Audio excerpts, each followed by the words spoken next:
ones that get us results. If they're not getting us the results, how are you going to be successful in your business?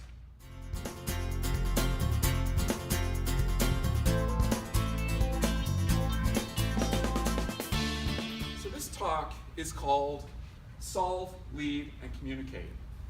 And really, the way I look at it from a manufacturing perspective, if we can figure out those three things,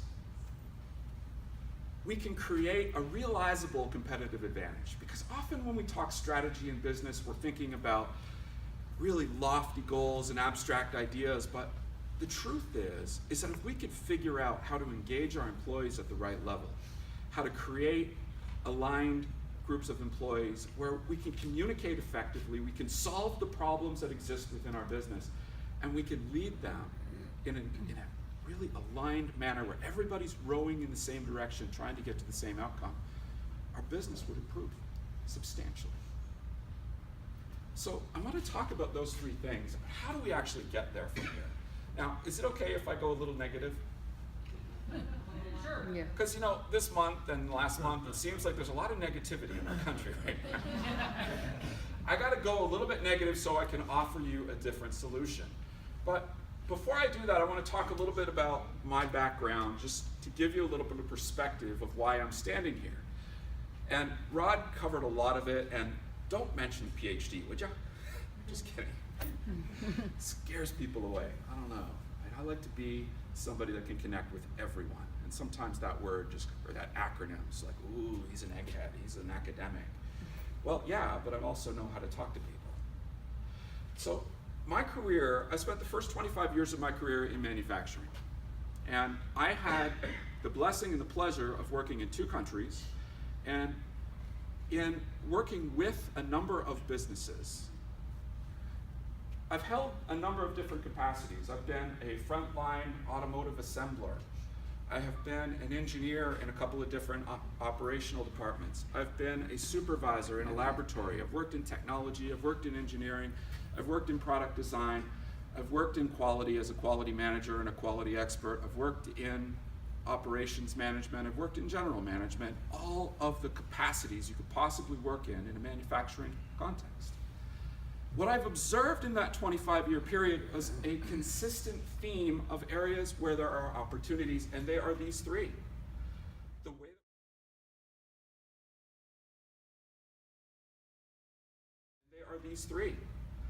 The way that we solve problems doesn't always work. The way that we communicate is often broken. And the way that we lead doesn't work. That's about as negative as I'm going to get, but I want to offer you a different perspective. So, 6 years ago on April 1st, I decided to end my career. I still get mileage out of that joke. It was so funny. My HR VP, he's like, Thursday, March 30th is the end of our pay period. And I'm like, oh my God, no. No. I'm leaving on April 1st. It's so funny. I mean, for 2 years, I had employees coming up to me, was this a joke? Are you coming back? No, it wasn't really funny. I'm out. For the last 6 years, I've built a training and development company called Developing Leaders. I partner with the San Bernardino and the Chaffee Community College districts to provide training programs to companies throughout the Inland Empire, Riverside Community College as well. And the themes that I found in the 25 years I spent in manufacturing and the 6 years I've spent as a training and development company are the same. These same 3 areas of how we lead, how we communicate, and how we solve problems. So I want to offer you a different way of looking at this, because these 3 things, if done well, lead to business results. It's like a 3-legged stool. If you take one of those 3 legs away, what happens? The stool falls over. If any one of them are gone, the process doesn't work. And what I have observed is the best companies have these 3 things figured out, and they do it consistently, day in, day out, and they achieve great results. But if one of them is broken, now, the results are not quite so guaranteed. They're not quite so certain. We create stress and strain within our organization. If 2 of them are broken, chances are that company's middle of the pack or worse in their marketplace, and they're struggling. I deal with companies like this all the time, companies that are trying to figure out, how do we solve all the problems of communication? How do we solve the problems of getting better in our processes? And how do we get our leaders to treat people right, such that our, let me ask you this. Have you ever heard of the concept of employee engagement? Familiar with the Gallup organization? Gallup says that only 30% of the employees in this country in the average company are engaged. And what does engaged mean? It means that an employee will willingly give of their discretionary effort to achieve the goals of the organization. You guys want to play with me for a minute?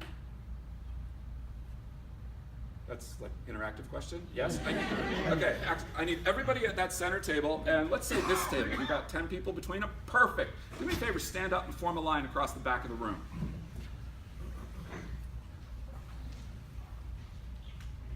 They didn't know they were going to get some exercise in my class, but okay, here's the deal. And only 10, so ma'am, can you come on in and have a seat? All right, so because the stats don't work with 11, and I don't have the mind for the math this morning. So what Gallup says is that 30% of employees in the average organization are engaged. So we're going to start at this end, and it was Mario, yes? All right, so the 3 people on the end, Mario, Melissa, and Sandra, you are the lucky ones. You're engaged. And I don't mean put a ring on the finger. I mean you will give of your discretionary effort to achieve a significant business outcome. Now, I'm really sorry, Kathy, and everyone following. The next 5 of you are disengaged. What disengaged means is you give the minimum. Your boss asks you to do something, you do exactly to the letter what is required and not a thing more. The last 2, I apologize for your luck in having been the last 2 in this line. You are what is known as actively disengaged. And what actively disengaged means is that they will actually look for ways which they can misunderstand the communication of their supervisor and screw it up on purpose. But because they followed the instructions of their supervisor, they go, hey, not my fault. So here's what I want the 10 of you to do. I want you to imagine that we're playing a game of tug of war, and the organization is trying to pull in this direction. So assume the position. Mario, you're going to be the anchor. And everybody grab onto the rope. First 3. Now, next 5, here's the problem. You're disengaged. You're doing the minimum. So just like, hey, not my job. Just put your hands up. Not my job. Now, the 2 of you at the end, I want you to grab the rope and pull the other way, because you're trying to screw it up. Now, Sandra, how long do you think you can pull on that rope before you get tired and frustrated and disengaged? Because there's a lot of people there that you're trying to pull. Not too long. So the typical organization, that person right there, the 3rd person, is at risk. If we don't figure out how to lead, if we don't figure out how to communicate, if we can't solve the problems that are frustrating them in the business, because the employees are the ones that are dealing with the brunt of the problem, if we can't solve that, she becomes disengaged. And then Melissa is on the bubble. She's like, but this is my first meeting. It's like, hello. Now, I want you to get how important this is, because the reality is, if we can figure out leadership, if we can figure out communication, if we can figure out problem solving, what happens is that Kathy starts to look at it differently, and she starts to come to the engaged side. And now you've got 40% of your organization pulling in the right direction. And then before too long, the 5th person sees the trend and the tide starting to change, and they start pulling. And before too long, all we've got left is a couple people down the end that are actively disengaged, that maybe are thinking about just being disengaged. Let's give these guys a hand. Thank you for playing with me. It's the reality of the average business in our country. 30%, approximately 30% are engaged. How do we change that context? Well, that's what I want to talk to you about. So now maybe I haven't built a strong enough case for you yet. Maybe you're looking at this and going, yeah, so what? What we're doing works. The way we're developing leaders already works. We don't need your help, Ron. So I like to think about that as the opportunity cost of the status quo, the do-nothing scenario. What we're doing already works. And I want to offer you 3 perspectives. First, on-the-job training. This is how, and I was reading an HBR article, Harvard Business Review article just recently, and it confirmed that the most common way that businesses develop leadership capacity is through on-the-job training. It's a good idea in principle, isn't it? Because you're actually doing the actual work of leadership. I got to offer you another perspective, though.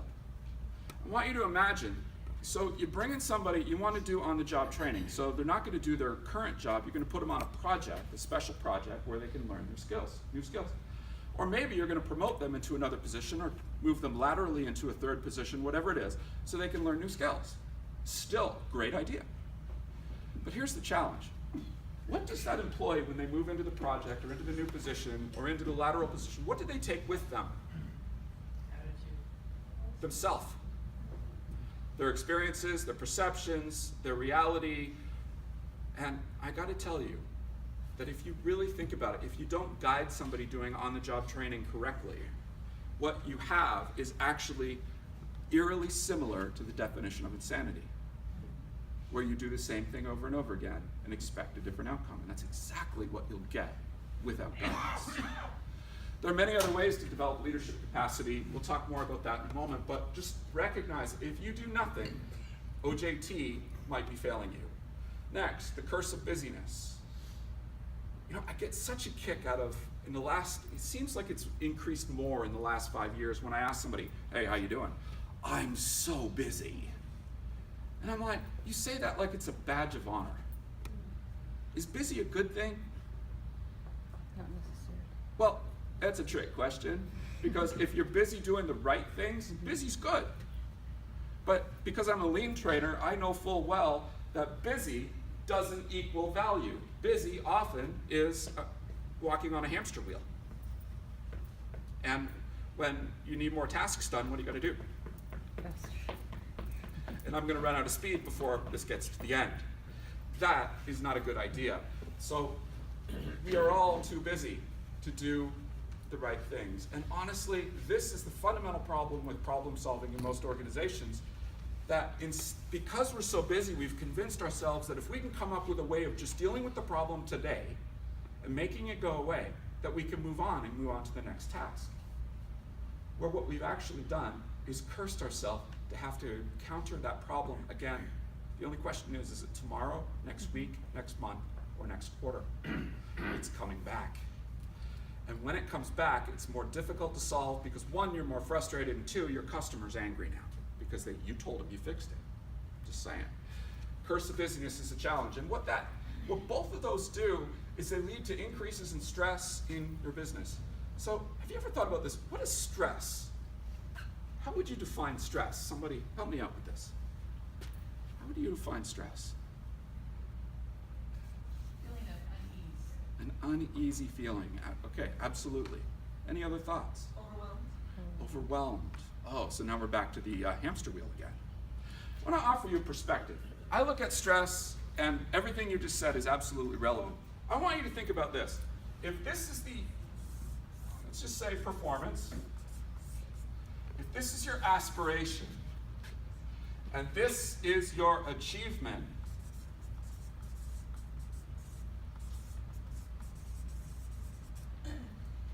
what's that gap represent? Stress. And the stress comes the unease and the discomfort of recognizing that what do I got to do to close the gap? Put more hours in? And now I've got a different stress, because now I'm starting to think of, okay, now I got to put extra hours in that's going to take away from what? Personal life, family, leisure, whatever. So stress goes up even higher. So stress causes tension, it causes challenges, and it gets us to a place where our communication starts to fail. Because if you ever talk to somebody in stress, what's that like? Isn't it fun? It's fun, right? We create all kinds of meaning and create powerful relationships when we're talking from a stressed place. Yeah, no, I'll take the humor. You see, the reality of those three things is not relationship and it's not engagement. It's actually something much more damaging, which is very much along the lines with disengagement. So what do we do about it? So let's talk about to lead for a moment. And let me ask you another question.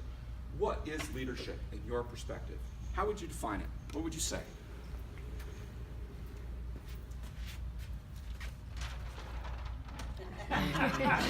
This is stress, by the way. But you know what? I like brown paper. Okay. How would you define leadership? There is one.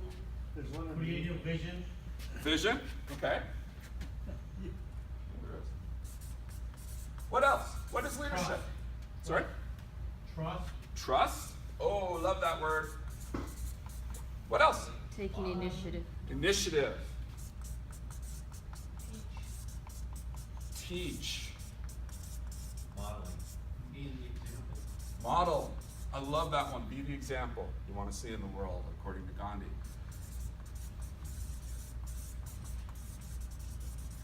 What else? Sorry? Accountability. Oh, accountability. We got a tough word in there. I love that word. Achievement.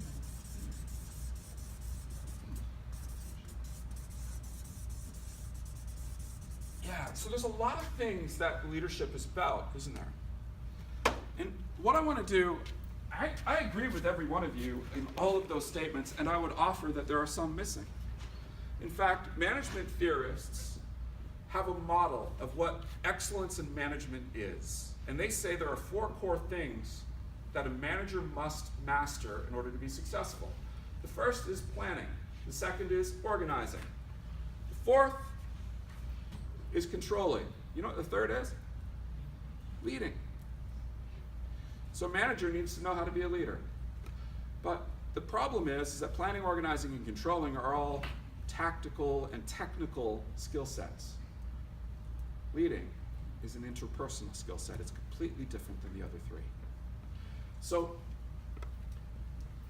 those same management theorists would offer that the primary role of leadership from a managerial perspective is to motivate employees, to motivate them to achieve the goals, to align them and achieve the goals that the organization needs to achieve so that we can get the results that we're looking for. Makes perfect sense. How do we do that? We could talk about on-the-job training, but I've already kind of told you the pitfalls that come with that. We could talk about training. That's my favorite one because I kind of do that. We could also talk about consulting, coaching, taking a college class. There are lots of different ways that you can learn to become an effective leader. Some of them more effective than others. So I prefer training simply because I think that if you are training under somebody who's done what you do, who knows what it means to lead in a manufacturing context, you can learn a lot. If you're learning from somebody who understands leadership from a textbook perspective, you're not going to get much. Because they just know what a leader is. They don't know how they do it, what they do. So if we want to get results, we need to look at leadership from a different perspective. Now, I have a question for you. What do you think the number one reason is that people can't commit to doing leadership training? Number one reason. Training. Yes. Why, I go in to see a company and they're like, oh, I'm sorry, Ron, and fill in the blank. Do it. Yes. Priority. All right, the money one I can take care of because I've got these wonderful partners back here. We've got grant-funded training opportunities. Money is not an option. Resources. But it's the number one reason is we don't have the time. We're too busy. So that takes me back to this curse of busyness. And I want to connect it to problem solving for you and really build out that idea that the challenge of problem solving in most businesses causes busyness. If we don't solve problems to root cause, if we don't have the discipline and the rigor of actually knowing how to engage in the process of root cause analysis and then implementing corrective actions that are sustainable, what's going to happen? The problem's going to come back. And if the problem comes back, it's going to take that much more time in the future to solve it. In contrast, if we can actually solve the problem to the root, the problem with that particular root cause is not coming back. You've got it solved. You're ahead of it. So I like to think about problem solving a little bit differently. I think that what most businesses are doing is actually problem solving, not problem solving. A salve is something that you put on an open wound to disinfect and heal. And if you had noticed, a human being has a beautiful thing called an immune system and white blood cells that are designed to protect itself and heal wounds. Businesses don't. If you put a Band-Aid and a salve on a problem in a business, it's going to get worse. It's going to come back. it's going to start to multiply and replicate itself and create bigger problems for you. I think this is the fundamental issue that exists within most businesses in terms of we're too busy. Now, when you get too busy and you're running on that hamster wheel of task, task, task, task, task, task, task, what happens is our stress raises, the tension goes up, and frustration starts to creep in. And as I said already, what happens to communication when you're communicating from a stressful place? Communication will fail. You will create negative outcomes. You will create mistrust. See, I think one of what we ought to do, and what I am dedicated to doing as the president of my training and development company, is teaching people not to be professional firefighters in the context of which they think that means, which is fighting a fire becomes a badge of honor for the day, but actually do what real firefighters do, which is spend more of their time on training and prevention than they ever do on fighting fires. Because I'll tell you what, a professional firefighter, if you went to them and said, what's the best fire you ever fought? The wise ones will look at you and say, the one that we prevented before it ever started, because no one was hurt, no property was lost, and we didn't spend any money on it. Those are the best problems to have. We can get there, but we gotta take a different approach to problem solving. So now let me take this into communication, because I've already started down that road. Stressful communication creates what kind of relationship? Fear-based relationships, compliance-oriented followers, rather than followers that want to follow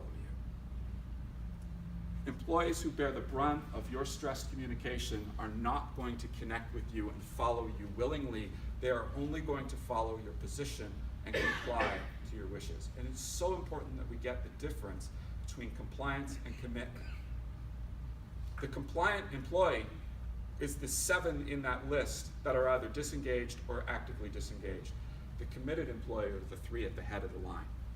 And who do you want in your business? The 3. I want the 3.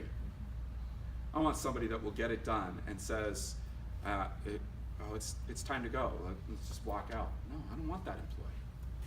I want somebody that gets it. And I want you to think about communication from this point of view. When you think about the people that you can communicate deepest with, that you can share the most meaning with, are they strangers? No. Ever walked up to somebody on the street and go, hey, I'd love to share my hopes and dreams with you. Would you be interested? Ever tried that? It doesn't go well. I have. It's kind of fun. You freak people out. It's like restraining order time. Now, the truth is, the people that we communicate best with are those that we have developed relationships with over time. People that know us, people that trust us. And we said trust is one of the most important parts of leadership. I could not agree more. It is the foundation of business success to create professional, trust-based relationships with our employees. Does that mean you got to be their best friend? There's a difference between friendship and a professional, trust-based relationship. It's really fundamentally a different way of looking at it. We've got to create the right relationships. You see, for me, leadership, problem solving, and communication all come down to that one fundamental state: trust-based professional relationships. If we can develop them, our business succeeds. If we don't, welcome to mediocrity land.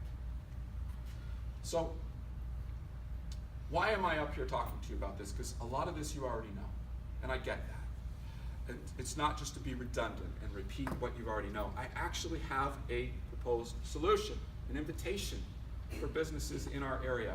What I want to do is partner with motivated companies that understand the challenge that I've just laid out and are frustrated by what it's doing within their business. I've developed 3 one-hour workshops. Now, can you learn how to be an effective leader in 1 hour? No. Can you learn how to solve problems in an hour? No. Can you learn how to communicate in an hour? Well, a little bit. But that's not the point. You see, I know one of the primary objectives that people are going to raise is, I don't have enough time. Well, do you have an hour? A month from now? Yeah, probably. Okay, let's talk. 3 one-hour workshops, each dedicated to one of those 3 topics. And what I want to do is collaborate with you on timeless wisdom of what it means to be an effective leader, what it means to solve problems to root cause, and what it means to communicate effectively. And in that collaboration, I want to come up with a plan of how you can continue your journey in your organization to become even more successful. So that's what I want to do, and I want to invite you to start a conversation with me on how we can partner together and achieve that. The return on investment for you, it's clear. I mean, first of all, we can increase your company's ability to lead, solve problems, and communicate. We can increase the employee engagement that I was talking about. There's no doubt, if you look at the 12 questions that Gallup uses to predict engagement, the majority of them are either about relationship or communication, period. Those two are the most important meta themes within those 12 questions. And if we engage in improving both of those areas, man, things are gonna increase. We can also find ways to decrease waste and loss within your business. We can also realize sustainable business results. And there are two little stories I want to tell just to bring this to life. The first relates to a young lady that I met about 5 years ago. And have you ever had an employee working in your business that hadn't finished high school? Lived in a dangerous part of one of our local cities? Got married at a young age and found herself married to somebody who was in prison? Taking a low-end job just to get started and change. You ever met that person? Because the beauty of what I do is I meet them every day. And I remember a training class where this young lady and I spent some time thinking about problem solving, thinking about the fact that some of the problems we face are a direct result of the way we look at the world. And somehow, I don't know what I said, I wish I could bottle it and sell it because it was really powerful. She woke up. She woke up. She started to recognize and take responsibility for her own decisions. In the next 2 years, she was promoted 3 different times within her organization. And then she was offered a position at Red Bull in Santa Monica. She's now an inventory control manager at Red Bull in Santa Monica. Imagine going from deep in the Inland Empire in one of the most poverty-stricken areas of our community and now being a manager on the beach. What a cool story is that? Or how about a continuous improvement class? I'm going to talk about results. Tyler and I taught a class to a manufacturing company in our local area this year. They realized over $400,000 in bottom line savings as a result of taking 12 of their employees through Greenbelt training. $400,000 real dollars. Not make-believe dollars, because I'm a black belt, and sometimes black belts like to play the shell game and use fake dollars, like cost avoidance is real money. No, it isn't.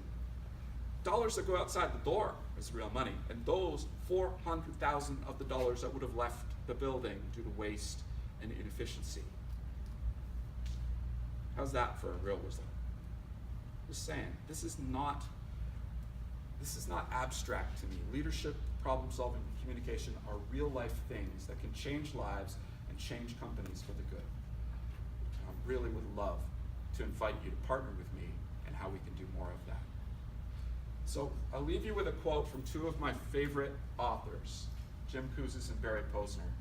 And they say that leadership is a relationship. And when we get that in everything that means, things will start to change.